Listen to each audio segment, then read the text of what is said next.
दोस्तों, आप सभी ने मेरे पिछले वीडियो में देखा कि हम सतना से केदारनाथ पहुंचे और बाबा के दर्शन किए। उस यात्रा का अनुभव वाकई अद्भुत था। और अब बाबा केदार के आशीर्वाद के बाद हमारी अगली मंजिल थी श्री तुंगनाथ। बाबा केदार के दर्शन करने के बाद सबसे पहले हम वापस आए सोनप्रयाग। अब यहाँ से तुंगनाथ का बेस यानी चोपता पहुँचने के 2 तरीके हैं और दोनों मैं आपको बता देती हूँ। पहला तरीका शेयरिंग टैक्सी। अगर आप बजट में चलना चाहते हैं तो सोनप्रयाग या सीतापुर से आपको शेयरिंग टैक्सी मिल जाएगी। लेकिन ध्यान रखिए, डायरेक्ट चोपता की शेयरिंग गाड़ी आसानी से नहीं मिलती। आपको पहले ऊखीमठ तक जाना होगा और वहां से टैक्सी बदलकर चोपता के लिए दूसरी गाड़ी लेनी होगी। दूसरा तरीका प्राइवेट गाड़ी बुक करना। अगर आप हमारी तरह 3-4 लोगों का ग्रुप हैं तो मैं यही सलाह दूंगी कि सोनप्रयाग टैक्सी स्टैंड से एक प्राइवेट गाड़ी बुक कर लें। ये थोड़ा आरामदायक रहता है और आप बीच बीच में रुककर फोटो भी ले सकते हैं। हम 4 लोग थे, इसलिए हमने गाड़ी बुक कर ली थी।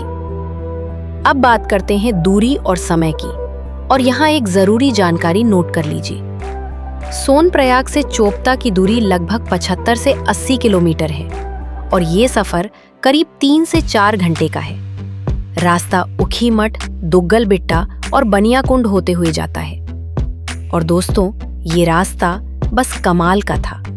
एक तरफ गहरी घाटियां, दूसरी तरफ ऊंचे ऊंचे देवदार के पेड़ और बीच बीच में बादल ऐसे आते हैं मानो आपको छूकर निकल रहे हों। पहाड़ी रास्ता जरूर है, घुमावदार मोड़ हैं, पर नजारा इतना सुंदर है कि थकान का पता ही नहीं चलता। एक छोटी सी टिप, अगर आपको पहाड़ी रास्तों पर उल्टी या जी मिचलाने की दिक्कत होती है तो गाड़ी में बैठने से पहले हल्का खाना खाएं और मोशन सिकनेस की दवा साथ रख लें। लगभग 4 घंटे का सफर तय करने के बाद हम चोपता पहुंचने ही वाले थे और तभी हल्की हल्की बारिश शुरू हो गई।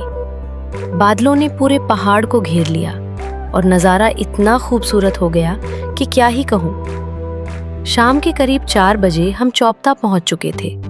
और दोस्तों, अब आप समझ जाएंगे कि चोपता को मिनी स्विट्जरलैंड ऑफ इंडिया क्यों कहते हैं। चोपता में आपको बहुत सारे होटल, होम स्टे और टेंट मिल जाएंगे। और अब कुछ बहुत जरूरी टिप्स। चोपता में बिजली की थोड़ी समस्या रहती है। अक्सर सुबह लाइट नहीं मिलती, हालांकि शाम और रात को आ जाती है। इसलिए अपने साथ फुली चार्ज पावर बैंक और चार्जर जरूर रखें ताकि आपके फोन और कैमरे की बैटरी खत्म ना हो। दूसरी बात, चोपता में एटीएम नहीं है और कई जगह ऑनलाइन पेमेंट के लिए नेटवर्क भी नहीं रहता, इसलिए पर्याप्त कैश साथ लेकर चलें। तीसरी बात, नेटवर्क। यहाँ मोबाइल नेटवर्क बहुत कमजोर है, कुछ ही सिम काम करती हैं, तो घर वालों को पहले ही बता दें कि कुछ घंटे आपसे बात नहीं हो पाएगी। चोपता पहुंचकर रात को हम जल्दी सो गए क्योंकि अगली सुबह ट्रैक करना था। हम रात 1:30 बजे उठ गए और तैयार होकर रात 3 बजे हमने ट्रैक शुरू कर दिया। 3 बजे जैसे ही हमने ट्रैक शुरू किया, चारों तरफ घना अंधेरा था और सिर्फ टॉर्च की रोशनी में हम आगे बढ़ रहे थे। ठंडी ठंडी हवाओं के बीच ये रास्ता बेहद सुकून भरा था। बस आवाज थी तो हमारे कदमों की और दूर कहीं बहती हवा की। जैसे जैसे हम ऊपर चढ़ रहे थे, चढ़ाई और खड़ी होती जा रही थी। सांस फूल रही थी, पर हर थोड़ी देर में रुककर हम पीछे मुड़कर देखते और नीचे फैली घाटी का नज़ारा सारी थकान मिटा देता।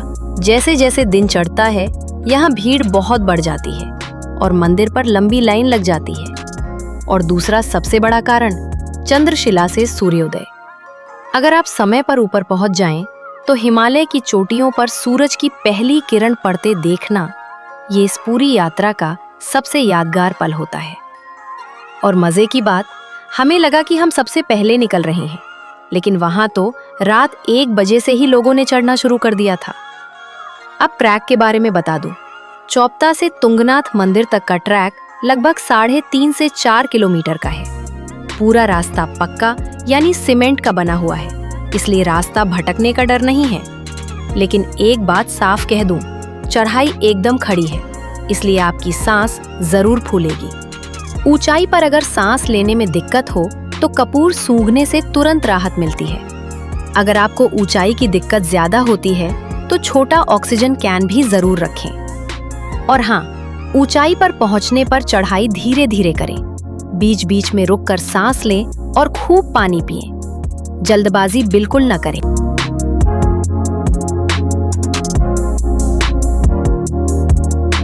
लोग इसे प्यार से कहते हैं, यहाँ बप्पा है और पीछे पहाड़ में बप्पा के पप्पा है।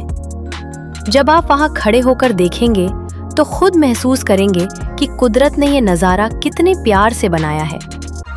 लगभग 3.5 किलोमीटर चलने के बाद हम अपनी मंजिल के बिल्कुल करीब पहुंच चुके थे।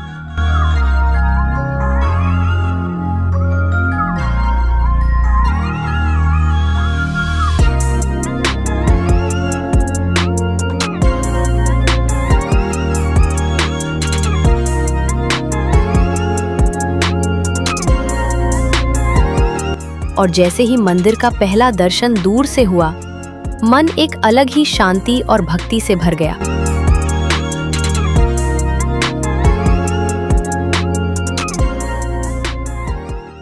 और फाइनली हम पहुंच गए श्री तुंगनाथ मंदिर।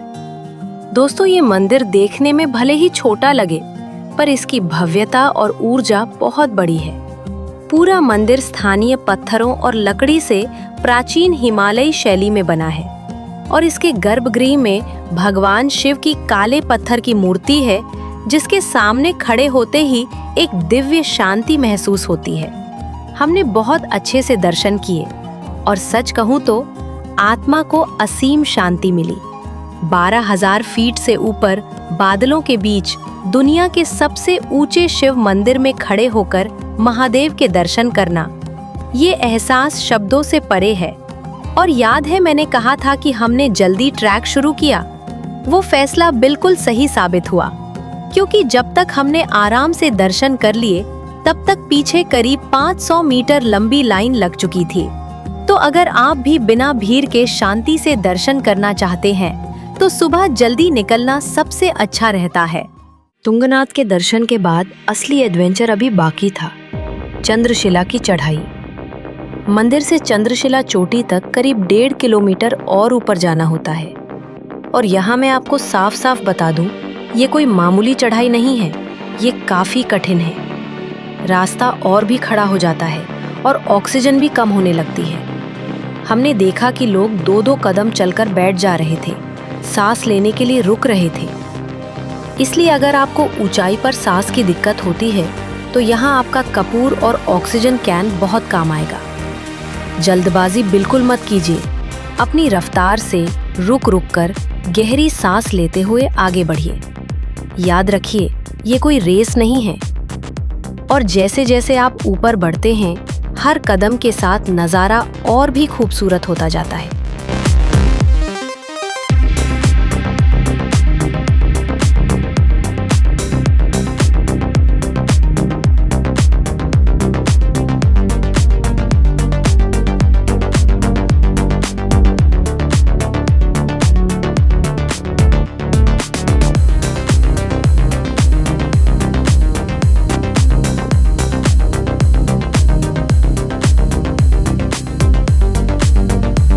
और आखिरकार हम चंद्रशिला की चोटी पर पहुंच गए, लगभग 13,000 फीट की ऊंचाई पर। दोस्तों, यहाँ का नज़ारा शब्दों से परे है। चारों तरफ 360 डिग्री में फैला हुआ हिमालय, नंदा देवी, त्रिशूल, चौखंबा, केदार और बंदर पूंछ जैसी बर्फ से ढकी विशाल चोटियाँ।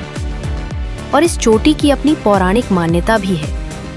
कहते हैं कि यहाँ चंद्रदेव ने तपस्या की थी और इसी जगह भगवान श्री राम ने रावण वध के बाद ध्यान लगाया था, ताकि उस पाप से मुक्ति पा सके। शायद इसीलिए इस जगह में एक अलग ही दिव्य ऊर्जा महसूस होती है। इस अनमोल पल में 13,000 फीट की ऊंचाई पर मैंने माता के लिए एक प्यारा सा गाना भी गाया। विद्या की दात्री है मात सरस्वती, मेरी कुबुद्धि सुबुद्धि बनाओ। पाप के पंथे से पाँव बढ़े नहीं, ऐसा हमें सत्य मार्ग दिखाओ। हे अविनाशिनी विश्व विकासिनी, हे अविनाशिनी विश्व विकासिनी पुत्र के लेबर सब लोग दर्शन करेंगे। एक साइड होगा अपना। व्याकुल है मन आज बड़ा, एक बार कृपा कर वीणा बजाओ। व्याकुल है मन आज बड़ा, एक बार कृपा कर वीणा बजाओ। और सच कहूँ, उस पल जो शांति और खुशी महसूस हुई वो मैं जिंदगी भर नहीं भूल पाऊंगी। अगर आप समय पर ऊपर पहुंच जाएं, तो यहाँ से सूर्योदय का नज़ारा तो जैसे जन्नत जैसा है। जब सूरज की पहली सुनहरी किरण इन बर्फीली चोटियों पर पड़ती है तो पूरा हिमालय सोने जैसा चमक उठता है। चंद्रशिला का ये अनुभव दिल में बसाकर अब हमने वापसी की राह पकड़ी।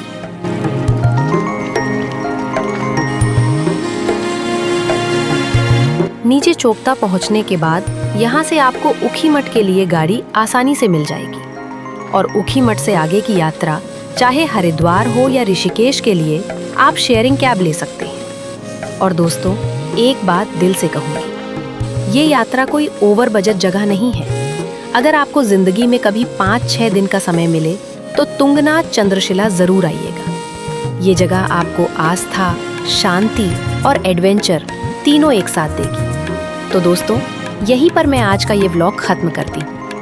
अगर ये वीडियो आपको पसंद आया और इससे आपकी यात्रा में थोड़ी भी मदद मिली तो वीडियो को लाइक जरूर कीजिए।